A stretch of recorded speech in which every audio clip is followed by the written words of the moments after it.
अऊज़ु बिल्लाहि मिनश्शैतानिर्रजीम बिस्मिल्लाहिर्रहमानिर्रहीम अस्सलामु अलैकुम वरहमतुल्लाहि वबरकातुहू। जुमात दहम के तलबा व तालिबात को उर्दू की ऑनलाइन क्लास में खुश आमदीद। इस उम्मीद के साथ कि आप बेहतरीन सेहत के साथ होंगे। उर्दू ऑनलाइन क्लास में आज हमारा 10वां लेक्चर है और आज हम जिस शायर के बारे में पढ़ेंगे उनका नाम है मीर अनीस। आपके किताब के पेज नंबर 116 यानी 116 पे 116 पे जो है इनका तारुफ मौजूद है हिस्सा नज़्म में।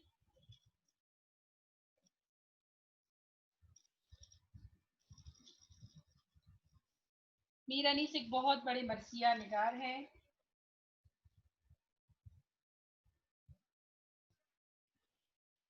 मीर अनीस का तारुफ शुरू करते हैं। मीर अनीस पैदा हुए सन 1804 में और वफात पाई सन 1874 में, यानी 1804 में पैदा हुए और 1874 में जो है उनकी वफात हुई। मीर अनीस का असल नाम सैयद बबर अली और तखल्लुस अनीस था। आप फैज़ाबाद में पैदा हुए। फ़ारसी और अरबी अपने वालिद मीर खलीद से पढ़ी। दीगर मुरव्विजा उलूम फैज़ाबाद के एक आलिम मीर नजफ़ अली से हासिल की। हुसूल तालीम के साथ साथ शहसवारी और सपागरी के फ़न भी सीखे। मुरव्विजा जो ज़माने में राइज उलूम थे, ठीक है, यानी जो ज़माने में लोग जो इल्म पढ़ते थे वो सारे आपने पढ़े। मीर अनीस मौजूए तबा थे। इनके ख़ानदान के अक्सर लोग शेर कहते थे। फैज़ाबाद के जिस माहौल में मीर अनीस परवान चढ़े इनमें हर तरफ शायरी का चर्चा था। इस अदबी फिजा से मीर अनीस की तबी रुझान को जला बख्शी और बचपन ही से शेर कहने लगे, यानी तबीयत पहले ही शेर व शायरी की तरफ जो है वो माइल थी। या अल्लाह ताला ने पहले ही उनकी तबीयत में इस चीज़ को शामिल कर दिया था कि उनको शेर व शायरी जो है वो पसंद थी। और आहिस्ता आहिस्ता फिर जिस जिस माहौल में गए वहाँ पे भी ज़्यादातर शोरा से उनकी मुलाकात हुई और उनका माहौल जो है वो उनको अदबी मिला, इसलिए शेर जो है वो कहने शुरू कर दिए। कभी कभी वालिद के साथ लखनऊ के मुशायरों में भी शरीक होते थे। इसके बाद लखनऊ आ गए। मीर अनीस एक बुलंद पाया मरसिया निगार थे। मरसिया वो नज़्म होती है, जैसे नज़्मों के भी बहुत सी किस्में हैं, यानी शायरी में भी। तो मरसिया वो नज़्म होती है जो दुख या अफसोस किसी वाक़े के बारे में, उसके अफसोस के बारे में जो है उसके उसमें याद में लिखी जाती है, किसी की तारीफ में, लेकिन वो मरे हुए शख्स पे, और हम कह सकते हैं किसी सानेहा के बारे में अगर लिखी जाए कोई नज़्म तो मरसिया जो है। और मीर अनीस ने वो मरसिया लिखे। मरसिया हमारे उर्दू अदब में अब तमाम मरसिए जो हैं और नोहे जो है वो चूँकि जो मैदान करबला का वाक़या है उससे बड़ा वाक़या कोई अफसोसनाक वाक़या जो है वो तारीख में नहीं है। इसलिए अब हमारे हमारे उर्दू अदब के जितने भी मरसिए हैं वो फिर मैदान करबला में पेश आने वाला जो वाक़या है, ये वाक़या करबला जिसको हम कहते हैं, उसके बारे में लिखे गए। तो मीर अनीस ने भी मरसिया की ही तरफ उनका रुझान जो है वो ज़्यादा रहा और वो एक बुलंद पाया मरसिया निगार बने।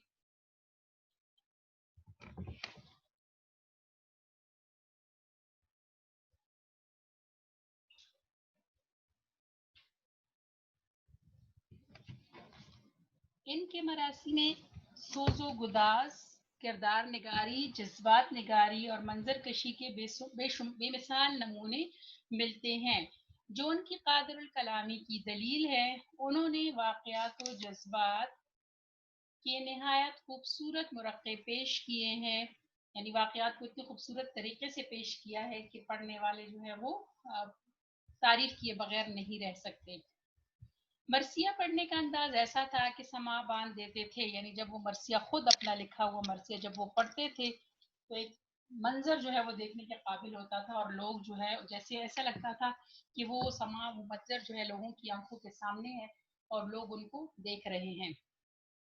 उर्दू के मारूफ मुहक्किक हाफिज महमूद शिरानी के बकौल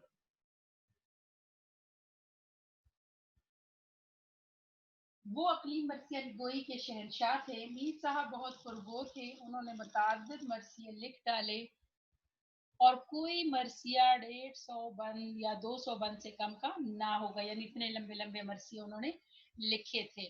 لیکن باوجود پرگوئی کے ان کے کلام میں کہیں ابتذال یا عامیانہ پن نظر نہیں آتا. یہ نظم ان کی ایک طویل مرثیے کا حصہ ہے جو ان کی تخیل، منظر نگاری اور لفظی تصویر کاری کی عمدہ مثال ہے. ان کے کچھ فراسی انتخاب وراثی انیس کے نام سے مجلس ترقی ادب لاہور سے، اور انیس کے مرثیے 2 جلدیں جس کی ہیں اس کے مرتب صالح عابد حسین. اس کو یاد رکھیے گا، ایم سی کیوز کے لیے آپ سے پوچھا جا سکتا ہے. رباعیات انیس اور انیس کے سلام نامی کتب بھارت سے شائع ہو چکی ہیں. یہ بھی آپ سے ایم سی کیوز میں پوچھا جا سکتا ہے. یہ بھی پوچھا جا سکتا ہے کہ میر انیس کے مرثیے کس نے مرتب کی، ان کا نام جو ہے وہ بھی آپ نے یاد رکھنا ہے. منظر اگر ہم دیکھیں تو ان کے جو مرثیے ہیں اس میں مرثیے مبالغہ آرائی اور منظر نگاری جو ہے اگر ہم دیکھیں تو ہمیں میر انیس کے مرثیوں میں بہت زیادہ نظر آتی ہے. اسی طرح یہ جو نظم ابھی ہمارے پاس موجود ہے آپ کی کتاب کے پیج نمبر 117 پہ یعنی 117 پہ، اس میں جو ہے یہ میدان کربلا میں گرمی کی شدت بیان کی گئی ہے. یہ نہیں پورا واقعہ نہیں بیان کیا گیا، یعنی آپ کے جو مرثیے ہیں اس میں سے ایک حصہ لیا گیا ہے جس میں اس وقت اس دن کی یا اس وقت کی جو گرمی ہے اس کی شدت کو بیان کیا گیا ہے کہ کس قسم کی وہ گرمی تھی. یہ نظم جو ہے وہ مسدس کی ہیئت میں لکھی گئی ہے. مسدس جو ہے وہ ایسی نظم جس کے ہر بند میں چھ مصرے ہوں. ٹھیک ہے جی، تو 4 مصرے ایک طرف ہوتے ہیں اور پھر 2 الگ ہوتے ہیں. تو یہ مسدس جو ہے وہ ہوتی ہے. اس میں منظر نگاری آپ کو دیکھنے کو ملے گی واقع کربلا کے بارے میں، جو نہایت دردناک واقعہ ہے اس کے بارے میں آپ پڑھیں گے. خیر پورا واقعہ تو نہیں ہے یہاں پہ، لیکن ہم لوگ یہ اس نظم میں یعنی جو پورشن آپ کے حصے میں کتاب میں شامل کیا گیا ہے اس سے صرف آپ کو یہ اندازہ ہوگا کہ اس دن گرمی کتنی شدید تھی. چلے جی شروع کرتے ہیں. گرمی کا زور جنگ کی کیوں کروں بیاں، ڈر ہے کہ مثل شمع نہ جلنے لگے زباں. وہ لو کہ الخضر وہ حرارت کے العما، رن کی زمیں تو سرخ تھی اور زرد آسماں. آب خنک کو خلق ترستی تھی خاک پر، گویا ہوا سے آگ برستی تھی خاک پر. مشکل الفاظ میں دیکھ لیں. مثل شمع کی مانند، الحضر اللہ تعالیٰ کی پناہ میں، الامان اللہ اپنی امان میں رکھے. رن کی زمین، رن کہتے ہیں جی میدان جنگ. آب خنک ٹھنڈا پانی، خلق مخلوق. اچھا جی، اس بند میں میر انیس جو ہے وہ گرمی کی شدت کے حوالے سے کہہ رہے ہیں کہ میں کس طرح اس روز کی گرمی کو بیان کروں، کیونکہ گرمی اتنی شدید تھی کہ مجھے ڈر لگتا ہے کہ ایسا نہ ہو کہ میں اس گرمی کی شدت کو بیان کروں اور میری زبان شمع کی طرح جلنے لگ جائے. یہاں پہ آپ کو میں نے پہلے بھی بتایا کہ ہر مرثیے کا جو اگر ہم اہم چیز دیکھیں تو اس میں مبالغہ آرائی کہتے ہیں چیزوں کو بڑھا چڑھا کے پیش کرنا، یعنی اس حد تک لے جانا کہ آپ کو اس پہ جو ہے پتہ، مطلب آپ اس کو کبھی کبھی ایسا ہوتا ہے کہ آپ اس کو ماننے کے لیے بھی تیار، لیکن صرف مبالغہ آرائی اس لیے کی جاتی ہے تاکہ اس یہ جو واقعہ ہے ظاہری بات ہے بہت بڑا واقعہ، بہت دردناک واقعہ، تو اس کی اہمیت کو واضح کرنے کے لیے تو بعض ٹائم شعراء جو ہیں وہ بہت زیادہ مبالغہ آرائی سے کام لیتے ہیں. تو یہاں پہ وہ کہہ رہے ہیں کہ وہ گرمی اتنی شدید تھی کہ اگر میں اس کے لیے الفاظ بھی استعمال کروں تو ان کے الفاظ سے میری زبان جو ہے وہ جلنے لگ جائے گی، اور مجھے اس بات کا ڈر ہے کہ میرے پاس شاید وہ الفاظ ہی نہیں ہے اور مجھے ڈر لگ رہا ہے کہ ایسے نہ میں بیان کروں تو میری زبان چلنے لگ جائے. وہ لو کے الخضر و حرارت کے العما، رن کی زمین کی سرخی اور زرد آسماں. کہہ رہے کہ لو جو ہے وہ گرم ہوا کو کہتے ہیں. ٹھیک ہے جی، کہ اس دن اتنی گرم ہوا چل رہی تھی اور وہ اس کی حرارت جو ہے یا گرمی اتنی زیادہ تھی کہ ہر کوئی اللہ کی پناہ مانگ رہا تھا اور ہر کوئی جو ہے وہ اللہ کی امان چاہ رہا تھا کہ اتنی شدید گرم ہوا چل رہی تھی کہ جس سے بچنا جو ہے وہ ممکن نہیں تھا. اور اسی دوران وہ جو میدان جنگ کی زمین ہے وہ بالکل سرخ ہو چکی تھی، تپ چکی تھی گرمی کی وجہ سے. ایسا لگ رہا تھا کہ وہ زمین جو ہے وہ جل کر سرخ ہو گئی ہے اور اس دوران اگر آسمان پہ نظر ڈالی جاتی تو آسمان کا رنگ جو ہے وہ زیادہ گرمی کی وجہ سے زرد معلوم ہو رہا تھا، یعنی نیلے آسمان کی رنگت جو ہے وہ گرمی کی وجہ سے، یا آپ کہہ سکتے ہیں کہ سورج کی شدت کی وجہ سے اس کا رنگ بھی زرد ہو گیا تھا۔ آب خنک کو خلق پرستی تھی خاک پر، گویا ہوا سے آگ برستی تھی خاک پر۔ آگے وہ کہہ رہے ہیں کہ زمین پر موجود جو مخلوق تھی وہ تمام کے تمام ٹھنڈے پانی کو ترس رہے تھے، یعنی گرمی اتنی شدید تھی کہ اس کو ختم کرنے کا صرف ایک ہی ذریعہ نظر آ رہا تھا کہ پانی پیا جائے، اور ٹھنڈے پانی کے لیے لوگ جو ہے وہ زمین پر ترس رہے تھے، اور ایسا لگ رہا تھا کہ جیسے ہوا اپنے ساتھ آگ برسا رہی ہو، یعنی ہوا جو چل رہی تھی وہ بھی اتنی گرم تھی کہ ایسا لگ رہا تھا کہ اس میں بھی آگ جو ہے وہ بھری ہوئی ہے۔ وہ لو وہ آفتاب کی حدت وہ تاب و تب کالا تھا رنگ دھوپ سے دل کا مثال شب، خود نہر القما کے بھی سوکھے ہوئے تھے لب، خیمے جو تھے حبابوں کے تپتے تھے سب کے سب، اڑتی تھی خاک خشک تا چشمہ حیات کا، کھولا ہوا تھا دھوپ سے پانی فرات کا۔ اچھا جی، یہاں پہ بھی گرمی کی شدت بیان کر رہے ہیں۔ وہ آفتاب کی حدت، سورج کی گرمی، تاب و تب، چمک دمک،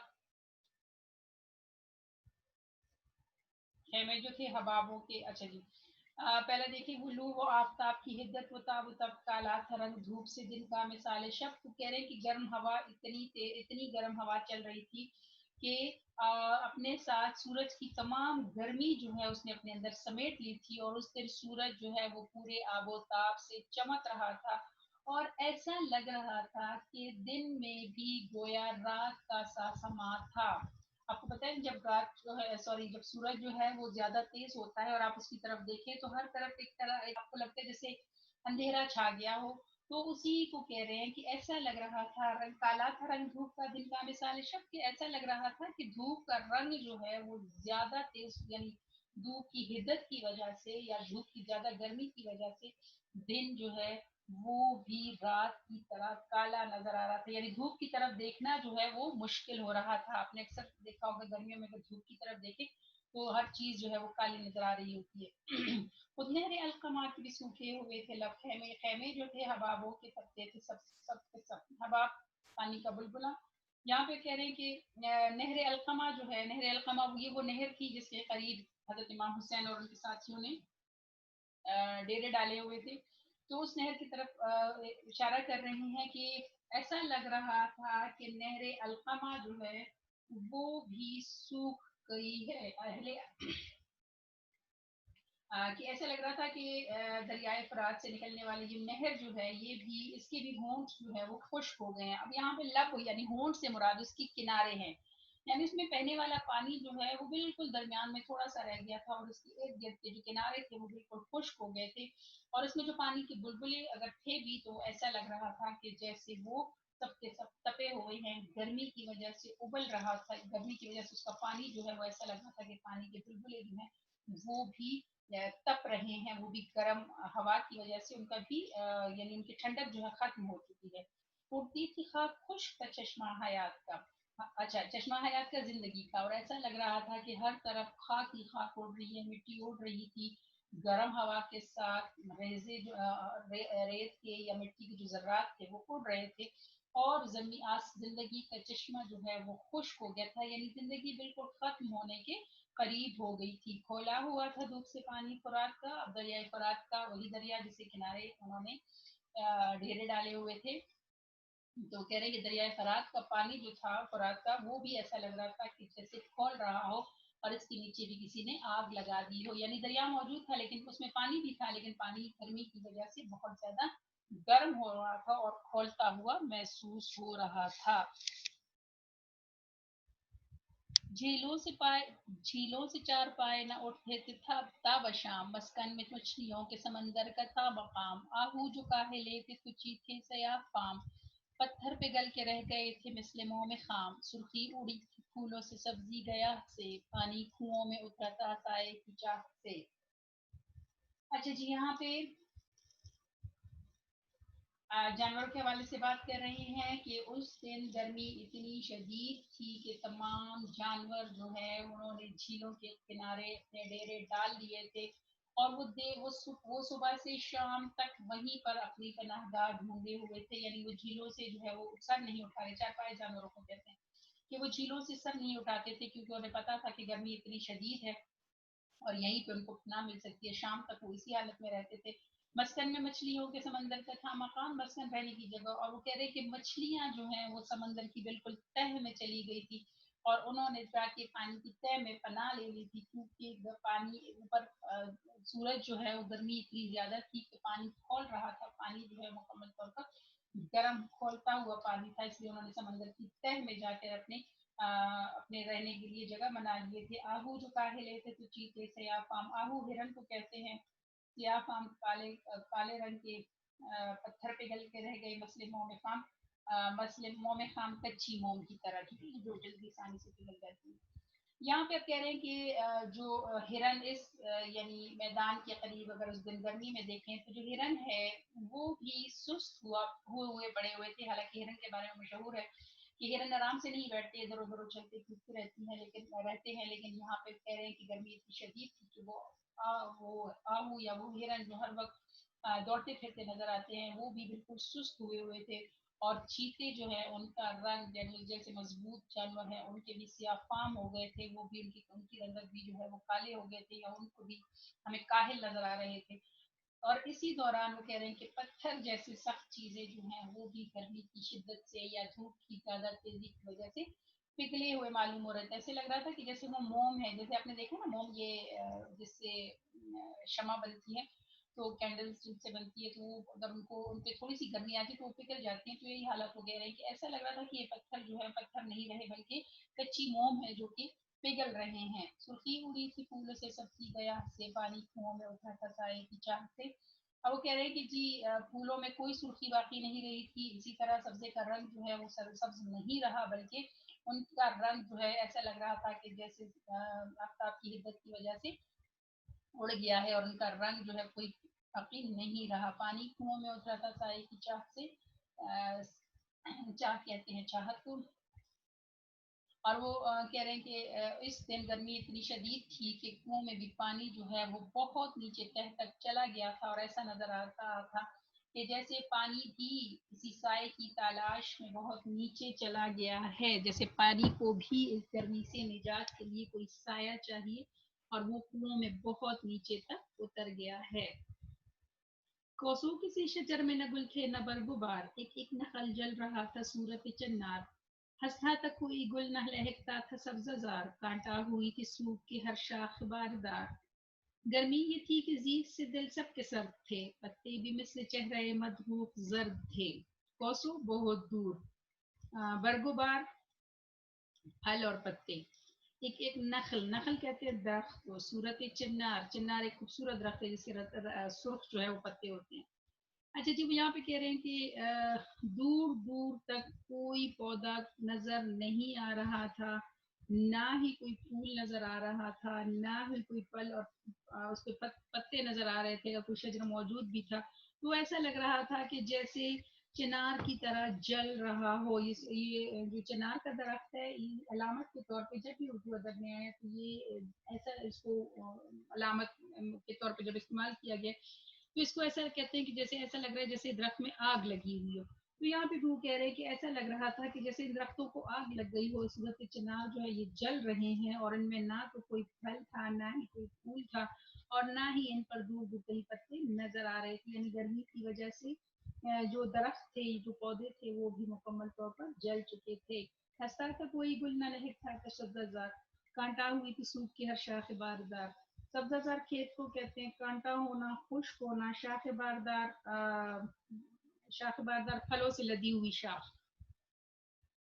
अच्छा जी, अब कह रहे हैं कि दूर दूर तक कोई हमें जो है वो दरख्त, कोई खेत ऐसा, कोई सब्जाजार ऐसा नजर नहीं आ रहा था जो खिल रहा हो, जो हंसता हुआ हो, यानी जिसमें कोई ताजगी हो, जो सरसब्ज हो या जो लहलहा रहा हो। बल्कि ऐसा लग रहा था कि गर्मी की शिद्दत से हर फलदार शाख जो है وہ सूख कर कांटा हो गई है और हर शख्स जो है वो बिल्कुल ही खुश्क हो गई थी। गर्मी ये थी कि जी से दिल सबके सर थे, जी की जिंदगी। पत्ते भी मिसल चेहरा मदबूक जर थे। मदबूक मदबूक कहते हैं जी, मदबूक कहते हैं दिल के मरीज को, दिल यरकान जो होता है, ठीक है जी। अब यहाँ पे कह रहे हैं कि जमीन पर सब लोग जो हैं उनके दिल जो हैं वो शायद जिंदा रहने की तमन्ना नहीं कर रहे थे। सब के सब जिंदगी से बेजार हो चुके थे क्योंकि गर्मी इतनी शदीद थी और कोई साया, कोई जो है उनको नजर नहीं आ रहा था। और ऐसा लग रहा था कि दरख्तों के पत्ते जो हैं वो भी दिल के मरीज की तरह मुकम्मल तौर पर जर्द हो चुके हैं, यानी गर्मी ने पत्तों को भी मुकम्मल तौर पर खुश्क कर दिया था। और जिंदगी कहीं पे भी लहकती महकती हमें नजर नहीं आ रही थी, चाहे वो इंसान थे, चाहे वो जानवर थे, चाहे वो दरख्त थे, कहीं पर भी हमें ऐसा नहीं नजर आ रहा था। वैसा लग रहा था कि सब के सब जो है वो दिल सर्द हो गए हैं, सबके यानी दिल जो है वो जिंदगी से भर गए हैं। शेर उठते थे न धूप के मारे कचार से, आहू न मुंह निकालते थे सब्ज़ाज़ार से। आईनाए महर का था मुकद्दर गुबार से, गर्दों को ताप चढ़ी थी गर्मी के बुखार से। गर्मी से मुस्तरब था जमाना जमीन पर, भुन जाता था जो गिरता था दाना जमीन पर। अच्छा जी, अब वो कह रहे हैं कि इस गर्मी में, इस गर्मी के मौसम में अगर हम देखें तो उस मैदान में गर्मी इतनी शदीद थी, इतनी ज्यादा थी कि वहाँ मौजूद शेर जो है वो, जो कि एक बहुत मजबूत जानवर है और बड़ा ताकतवर जानवर है, वो भी इस धूप की ताप नहीं ला सक रहा था। और वो भी अपने ही मस्कन में बैठा हुआ था। कचार जो है वो शेर का मस्कन या शेर के रहने की जगह। आहू ना मुंह निकालते थे सबसे थे। और हिरणों का ये हाल था, हिरणों का ये हाल था कि वो जो है अब कहीं ना कहीं जो थोड़ा बहुत सब्जा था उसी के अंदर मुंह डाल के वो बैठे हुए थे। और चलने फिरने से या दौड़ने भागने से कासिर थे, सुस्त हुए हुए थे। शेर जो है वो भी घबराया हुआ था। आईना मोहर का था मुकद्दर गुबार से। वो कह रहे कि अगर हम मुकद्दर गुबार से, मुकद्दर भरा हुआ अटा हुआ जिसको हम कहते हैं, ठीक है, गर्दो गुबार से, ऐसा लग रहा था कि जैसे जो धूप है उसका, उसकी जो सूरज है वो भी उसके चेहरे पे गर्दो गुबार जो है वो पड़ गई थी। यानी गर्मी इतनी शदीद थी कि जमीन पे मौजूद जो जर्रात थे वो उड़ रहे थे और वो सूरज के आईने को मुकद्दर कर रहे, मुकद्दर कहना है जैसे धूप, जैसे शीशे के ऊपर गर्द गुबार पड़ जाए और उसमें शीश जो है वो साफ नजर नहीं आती, तो यहाँ पे कह रहे हैं तो वो गुबार आलूद हो चुका था उसका चेहरा, सूरज का चेहरा। और आईना जो है वो ऐसा लग रहा था कि उस पर भी गर्द गुबार पड़ गई है, गर्दों को तब चढ़ी थी जमीन के बुखार से। और वो कह रहे कि ये हाल सिर्फ जमीन का नहीं था कि हर तरफ उस पर गर्मी थी, बल्कि ये जमीन की गर्मी जो है आसमानों तक पहुंच चुकी थी और ऐसा लग रहा था कि जैसे आसमान भी गर्म और सुर्ख हो रहे हैं। गर्मी से मुस्तरब था जमान, मुस्तरब परेशान बेचैन, बन जाता था। अच्छा जी, यहाँ पे भी मुबालगा, ये सारी मुबालगा रही है कि हुई है, मुबालगा रही इसमें भी कि गर्मी इतनी शदीद थी कि जमीन पर मौजूद हर शख्स, हर चीज जो है वो बेचैन थी, मुस्तरब थी। और ऐसा लगता था कि जमीन, और जमीन इतनी तप चुकी थी कि अगर इस पर कोई दाना गिर जाता तो वो भी भुन जाता, यानी पक जाता या जल जाता। जमीन ऐसी गर्म हो रही थी जैसे भट्टी जो है वो गर्म हो जाती है और अगर उसमें दाने डाले जाए तो वो जो है भुन जाते हैं। तो यही हाल जमीन पर इस वक्त सारी जमीन का था कि इतनी शदीद गर्म हो चुकी थी, इतनी सुर्ख हो चुकी थी। गर्दाब पे थे शोले जवाला का गुमा, अंगारे थे हबाब तो पानी शरर पेशा, मुंह से निकल पड़ी थी हर एक मौज की जबा। कह पर थे सब नहंग मगर थी लबों पे जा, पानी था आग गर्मी रोजे हिसाब थी, माही जो सीखे मौज तकाई कबाब थी। अच्छा जी, गर्दाब जो है वो पानी का चक्कर, भंवर जिसको हम कहते हैं, पानी में उठने वाला जो भंवर होता है जिसमें पानी गोल गोल चक्कर लगा रहा होता है। शोले जवाला, आग का गोला मालूम हो रहे थे। अंगारे, अंगारे और छोटी छोटी चिंगारियां जो होती हैं। शरफिशा, शरफिशा आतिश, आपने अक्सर देखा होगा ये जो फुलझड़ियाँ होती हैं, जो फायर वर्क आप उसको कह सकते हैं, जैसे उसमें से निकल रही होती है शरारे उसमें से निकल रहे होते हैं, तो उसको कहते हैं। हाँ, अच्छा, अब यहाँ पे शायद कह रहे हैं कि समंदर में उठने वाला जो पानी का चक्कर था या भंवर था, वो ऐसा लग रहा था, उस पर गुमा हो रहा था कि जैसे कोई आग का गोला हो।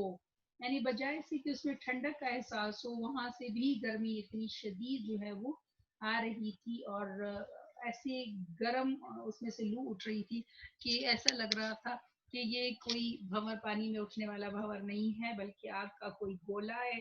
इसी तरह पानी के बुलबुले पे चिंगारियों की या अंगारों का गुमान होता था, और पानी ऐसा था कि जैसे उसमें से शरारे निकल रहे हों। यानी इतनी शदीद गर्मी थी कि उस गर्मी की वजह से जो पानी की ठंडक है वो भी मुकम्मल तौर पर खत्म हो चुकी थी।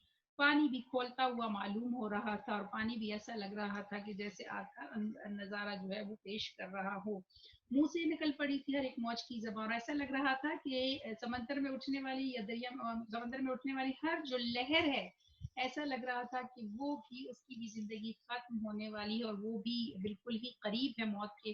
तह पर सब नहंग मगर थी लबों पे, नहंग कहते हैं थी मगरमच्छ को, लबों पे जा मौत के बिल्कुल करीब होना। वो कह रहे हैं कि मगरमच्छ जो है वो भी इस गर्मी की वजह से बिल्कुल समंदर की तह में जाकर उन्होंने पनाह ले ली थी, लेकिन फिर भी उनकी हालत ऐसी थी कि जैसे वो मौत के करीब हो। यानी गर्मी की वजह से, हम कहते हैं गर्मी की वजह से जबान को बाहर निकल आती है प्यास की वजह से, तो वो यहाँ पे भी कह रहे हैं कि ऐसा लग रहा था कि हर मौत जो है वो खुद प्यासी है। यानी समंदर का जो मौज, समंदर में उठने वाली जो लहरें थी, वो भी प्यासी मालूम हो रही थी, क्योंकि वहां पर भी शदीद गर्मी थी, और पानी जो है वो ठंडक के बजाय बहुत शदीद गर्मी दे रहा था। पानी का आग और गर्मी रोजे हिसाब थी। अब यहाँ पे वही बात हो रही है कि पानी जो है वो आग का नज़ारा पेश कर रहे थे, और गर्मी इतनी शदीद थी कि ऐसा लग रहा था जैसे कयामत की गर्मी हो। माही जो सीखे मौज तकाई कबाब थी कि इस दौरान अगर कोई मछली जो है ये तह से निकल कर अगर सतह पर आ गई, पानी के ऊपर आ गई, तो वो भी कबाब बन जाती, यानी उसकी जिंदगी खत्म हो जाती। पानी इतना शदीद गर्म था कि जिंदगी जो है वो कहीं पर भी मतलब महफूज नहीं थी। हालांकि समंदरों में रहने वाली मछलियां जो तह में चली गई थी, अगर वो गलती से समंदर की तह पर आ जाती तो वो भी उनकी जिंदगी भी खत्म हो जाती। ठीक है जी, नाज़िम जो है हमारी खत्म हो गई है, गर्मी की शिद्दत बयान की गई है, मुबालगा आराई बहुत ज़्यादा है, मंजर नगारी पेश की गई है, सिर्फ आपको ये बताने के लिए कि उस दिन वाकई में कितनी शदीद गर्मी होगी। अच्छा जी, जल्दी से मश्क देख लेते हैं, सवाल छोटे छोटे हैं। मीरानी से पहले बंद में जबान को किस चीज़ से तशबीह दी है? शमा से तशबीह दी है जी। दूसरे बंद में नहर के लब से क्या मुराद है? इसमें नहर के लब से मुराद नहर के किनारे हैं। शायर के बयान के मुताबिक दरियाए फुरात के पानी पर धूप का क्या असर था? आप इसको लिखेंगे कि धूप इतनी शदीद थी और गर्मी इतनी ज्यादा थी कि फुरात का पानी जो है वो खौलता हुआ महसूस हो रहा था। आ, फिर अगला सवाल है जी, शायरी में मीर अनीस की वजह शोहरत क्या है? शायरी में मीर अनीस की वजह शोहरत उनकी मरसिया निगारी है, और मुबालगा आराई और मंजर निगारी भी उनकी वजह शोहरत है। नियत के एतबार से इस नज़्म यानी मैदान करबला में गर्मी की शिद्दत को हम क्या कहेंगे? इसको हम जी मुसद्दिस कहते हैं, क्योंकि इसमें हर बंद में 6 मिसरे हैं। फिर आपने दुरुस्त जवाब का इंतखाब करना है। मैदान करबला में गर्मी की शिद्दत किस शायर की तख्लीक है? जी बिल्कुल, ऑप्शन नंबर 2 मीर अनीस की। फिर नज़्म मैदान करबला में गर्मी की शिद्दत सिन्फ सुखन के लिहाज से क्या है? Option number 4 मरसिया। शायर गर्मी की शिद्दत का जिक्र करते हुए लर्जा है कि? पहला ही ऑप्शन जबान मिसल शमा ना जल उठे। ठीक है जी। फिर रन की जमीन जर्द सुर्ख थी और आसमान जर्द था। ऑप्शन नंबर 3 इसका ऑप्शन सही है। जमीन पर खल्क़े खुदा किस चीज को तरस रही थी? जमीन पर खल्क़े खुदा आब खुन को तरस रही थी। दूसरा ऑप्शन इसका ठीक है। दिन के मिसाल शब स्याह होने की क्या वजह थी? आफ्ताब की हिद्दत, धूप, तपिश या लू? नंबर पहला जो है आफ्ताब की हिद्दत। ठीक है जी, यानी गर्मी की ज्यादती। नहंगों पर गर्मी का क्या असर था? मगरमच्छ के बारे में पूछ रही है जी। उनका था कि जान लबों पर थी। नंबर 3, ऑप्शन नंबर 3 जो है वो इसका, ये ऑप्शन नंबर 3 इसका आंसर सही ऑप्शन, इसका आंसर ये। मैदान करबला में गर्मी की शदत जानदारों का जिक्र है, इनके नाम लिखने हैं। अच्छा जी, मुतरादिफ आप इसके जल्दी जल्दी लिख लें, पेंसिल आपके हाथ में होनी चाहिए। आफ्ताब, सूरज, मस्कन, ठिकाना, शजर, दरख्त, आहू, हिरन, गर्दाब, भंवर, माही, मछली। ठीक है जी। फिर आपने आखिरी बंद की तशरीह तो आप सारी ही करेंगी। फिर जी आपने सही लफ्ज़ का इंतखाब करना है, ये आप खुद कर लीजिएगा। इसके अलावा आपका नेक्स्ट जो है वो है दर्जेल अल्फाज तराकीब को जुमलों में इस तरह इस्तेमाल करके इनके मफ़हूम वाज़ेह हो जाए। अल्फाज के मायने आपको मैंने बता दिए हैं, इनके मायने करके आपने इनको जुमलों में इस्तेमाल करना है। अब आपने ये बाकी इंशाल्लाह जो ग्रामर का पोर्शन है वो नेक्स्ट लेक्चर में इंशाल्लाह इसको जारी रखेंगे। तशरीह आप लोगों ने कर लेनी है, मीर अनीस का तारुफ याद करना है, अपना बहुत सारा ख्याल रखें, हमें भी दुआओं में याद रखें। यकीनन आपको समझ आ गई होगी और अच्छी अच्छी तशरीह आप लोगों ने करनी है। दुआओं में हमें भी याद रखें। अल्लाह हाफिज़।